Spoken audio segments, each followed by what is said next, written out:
By this point in time, we all know that the comics and books divisions were both let go from Star Stable. Now this came as a double surprise, as it seemed like both of these were quite popular. But even more than that, we as a community only learned about this around 6 months after the fact. Ain't that a kick in the teeth?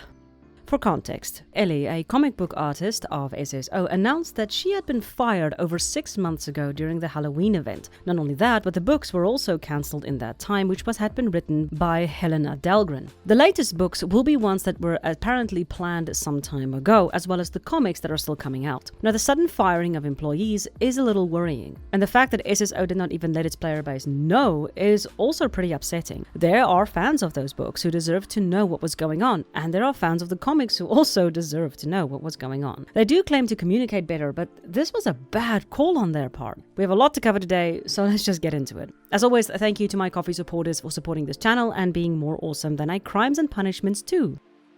Now, about 2 weeks ago, Ellie, the creator of Star Stable Comics, made an announcement. Well, she made a few. In the first post she made on Tumblr, she made it clear that the comics and book series have both been cancelled. Someone had directly asked Ellie, when can we expect something new for the comics? Now, Ellie responded, "Thank you, and I'm terribly sad to say this, but there won't be any more. Unfortunately, Star Stable decided some time ago that they'd no longer continue books nor comics in this series. This is something me nor Helena had any say in. Both of us were really keen to continue doing more. We had a lot of plans for stories, characters, and adventures, but regrettably, SSE has decided not to include them in their future endeavors." She goes on to say that I've been desperately sad and depressed, disappointed and frankly angry over what's going down and how the situation has been handled. But the top and bottom of it is that there will be no more Star Stable comics or books. We had so many things planned, so many things we wanted to write and draw about. I love the game and its characters, the world and everything it had to offer creative. Any releases you see from now on are all things that were finished a long time ago. I was really looking forward to doing more stories about Morrigan and Galloper, Potato and Agnes. I wanted to see what happens to Concord and the next chapter for the Vala. I'm sad and tired. I want to look fondly back at the stuff I had the chance to do. It was a big part of my career for a long time. This is an absolutely heartbreaking message, and I can absolutely understand why she would be frustrated. When companies don't communicate and when they make changes to their structure or their game extremely suddenly, this hurts people in one way or another. Change, sudden change in particular, will always come with a healthy dose of shock and disappointment. Now, what goes even further into this is the fact that this was a bit of a surprise to the player base, as no one had even realized these two parts of the company had even been considered to be dropped. They appeared to be quite popular and both were beloved by fans. Now, this was only her first announcement. The second came in a post she shared about Wildsong, a little game that Star Stable Entertainment made a few years back. The post said, "After many discussions and reflections in our team, we came to the conclusion that Wildsong can't reach its full potential with our current resources. That's why we'll be taking a step back to reevaluate the game's viability. However, we hope this is not a goodbye, but a see you later. Read on below for details on the winding down process." So Wildsong will not be continuing due to, I quote, resource issues. Now this is worrying, I'm not going to lie. This could be nothing, but it really does feel like SSO is trimming the fat and tightening their belts for a tough time ahead. But let's rather look at a timeline of events, because I think it's only fair that we look at this objectively as possible. The first book, written by Helena, came out on the 2nd of May 2018. This means these books must have been in the planning for at least a good few months. A book, novel in particular, can take anything from 3 months to a year to complete. Competency of the author and how much research is required adjusts the time accordingly. Helena is an accomplished author, but she must have done a lot of research regarding the world of Jorvik before she could start writing on the story. So let's be fair and say it took her 6 months to write the first book to be safe. That means the plan to write a book was most likely started all the way back in 2017, long before the world crisis. The first comic was published in early 2020. Considering a comic strip can take anything from 9 hours to a full workday to complete, excluding storyboarding and research also required, we can say that this artist was brought on board maybe late 2019 or very early 2020, depending on how much planning went into comics as a whole. Both of these were implemented a bit before the crisis truly became a crisis. This means that they had budgeted for these deliberately. They had deliberately set aside money to hire these people into the company. Now, in 2020, the crisis really started to pick up, but instead of suffering for it, SSO, like all other MMOs, had a boom in profits, as proven by these two statements that Jorvik was filling up and they couldn't keep up with customer service. It's also during this time that the updates for the game became quite lackluster. This would continue into the beginning of 2021, when they would announce the newest project, Project Curie. Very little was ever known about Project Curie. All that we really do know is that the project was supposed to be a place where you could essentially be whoever you wanted, but it was started in the beginning of 2021. Now, the beginning of 2021 would also mark the launch of their Mistfall series, seeing as it can take up to 15 days to 1 year to do a 2D animation series. We can assume that the series was most likely greenlit in 2020 during their boom. In November 2021, they launched a brand new game called Wildsong. I believe I can make a safe assumption that this game was most likely also greenlit during their boom of 2020 because a game can take a while to make, so we can make the assumption that the game was made earlier, but it is still a very simplistic game, so it could have possibly took 18 months to complete it. Possibly. Now, throughout 2021, the updates continued to falter and less effort was put into the game as a whole. More bugs crept up, less content was added, and the story took a nosedive. More and more promises were either under-delivered or completely forgotten, and the game continued to slip. Examples of this includes the promising of the character models, which never happened, and the update of the carrying system, which was just a cosmetic update. In July 2022, the crisis ended, people returned more or less to normal, and the MMO boom dipped. In October 2022, the book and comic division was let go. In November 2022, a Redditor noted that the Project Curie page was now defunct. In April 2023, Wildsong creators let us know that no further updates will be made, and there has been no word of any continuation of the Mistfall series. I honestly don't know what to make of this. On the one hand, I could make the assumption that SSO was in trouble. They had simply spent too much on the books, comics, series, and other projects, and they are now cutting back to keep their company afloat. On the other, seeing as quite a few of these projects were started before the crisis, it could also be that the company simply extended the projects because they were making extra money and they rode out the good fortune for a little while. But other points must also be considered. A few people have noted that SSO does not send out as many vacancy requests anymore. Essentially, they're not hiring as much. Now, it could be that they now have a good team they're happy with, or it could be there simply is not enough finances to hire people. Another point to consider is the sudden focus on fixing the game. Now, this started at around middle of 2022, when SSO really started to push for better communication, better updates, and now really tries to listen to the players. Could the sudden increase of new potential horse games be hurting them? I made a note in my video that fewer and fewer people are watching SSO content. Could this also have a factor in why they are suddenly firing people and now listening to the players? So what I'm driving at is that attention is being pulled away from SSO to other games. This in turn hurts revenue, and as a response, the company is now trying to recapture that lost attention by finally listening to the players. This in turn could be a factor in why they are letting teams go. In short, due to the drop in revenue, they simply do not have the finances to keep these teams on. It's all speculation, and I want to make that absolutely clear.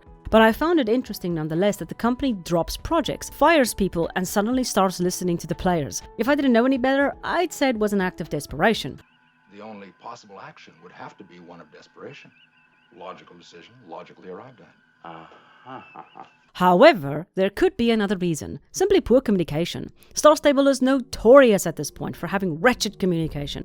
For example, they never even let us know that the comics and books were both cancelled, almost 7 months ago. Naturally, this came as a shock when Ellie, the comics both author and creator, let us know that it had been cancelled. Since then, SSO has been posting this message to its social media.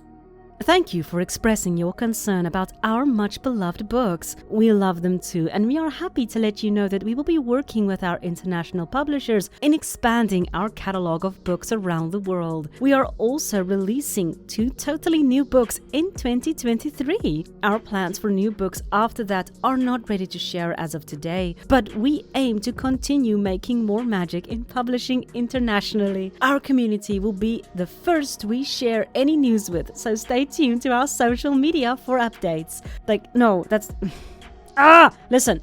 The problem is, you don't think about communicating the negative. You need to communicate the negative as well as the positive, because then you have an open communication line with your players. That's kind of what we want. The other thing that kind of gets me about this statement is that according to Ellie, these comics, these books that are still coming out are projects that were completed a long time ago. So these are just kind of the leftovers that are being given to us. It's just poorly handled.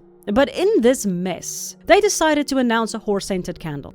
You serious? Not gonna lie, this was terrible timing. The idea for the candle is actually not terrible, it's kind of quirky and cute, and horse-scented candles do exist. I really want this candle. But all of this drama and frustration could have been avoided if they just made an announcement all the way back in October that these two divisions had been let go, and given people the chance to get over it, essentially. But they didn't. So now it seems like the books and comics were fired and now we're getting a candle. You can kind of understand why people are ticked off. But this goes for all of their projects. No mention of Project Curie. No explanation for why Mistfall has received no update. The only one we've received any communication on was Wildsong. And I believe the team is a bit separate from the big SSO company. They are not exactly independent, but they don't use the SSE PR team essentially. Now the stuff that they do communicate can be downright damaging. For example, they mentioned in the blog posts, we're going to be getting a 4th generation horse. So why is this a problem? Simply put, I am not going to be buying another horse until 4th gen comes out. That's it. Because I refuse to own up to 4 different models for the same breed. Why would I waste my money on another 3rd generation horse when I know now for a fact that this breed is about to get an update in the 4th gen? Not on your life. I'm not buying another horse. I'm saving up. And I'm gonna guess that a lot of other players are also gonna have the same attitude. Now let's get back to the candles. Now the other problem, which absolutely is fair to mention, is why is SSO bringing out a candle when their game is in this state? Recently it came out that cheaters are now turning horses into cars. Absolutely hilarious for the bystander and the cheater, not always for the person this is happening to. And these are kids who are sensitive and get shocked easily. Is Star Stable going to do anything about it? They haven't done much about the cheating, but to be fair, one of their employees did tell me that they are working on it, but it's difficult to get info for it. This is the point I feel like they should be open, but I think the problem is their outdated code. This is of course only speculation again. However, Glassdoor reviews do seem to corroborate that theory. To top it off, a person who used the reindeer dust, which is actually in-game, got banned and their account shut down for that. But if you turn other players' horses into cars, that's okay, you can go have fun with that. I don't understand the logic, really, and I need to know what the heck's going on with that engine, because clearly there's some breakdown in communication there as well. Now, on top of the cheaters, we have so many bugs, it's starting to look like an insectology convention. They really need to sort out the bugs and all of these stuff. And I think that if they just kind of shut down all of these crazy projects and they just said, hey guys, we're working on the bugs. This is the 1st update. This is the 2nd update. This is the 4th update. This is the 5th update. Like, leave all of these crazy fun stuff, I know this sounds bad, like on the sides, and just put your ears flat against your neck and say, we're going to focus on the bugs. That's it. That would actually help a lot. But all of this essentially just comes down to one thing: the marketing. In another post reblogged by Ellie, the comic book writer, someone said this: their marketing department either doesn't care or is really just that out of touch with what the fanbase wants. Am I so out of touch?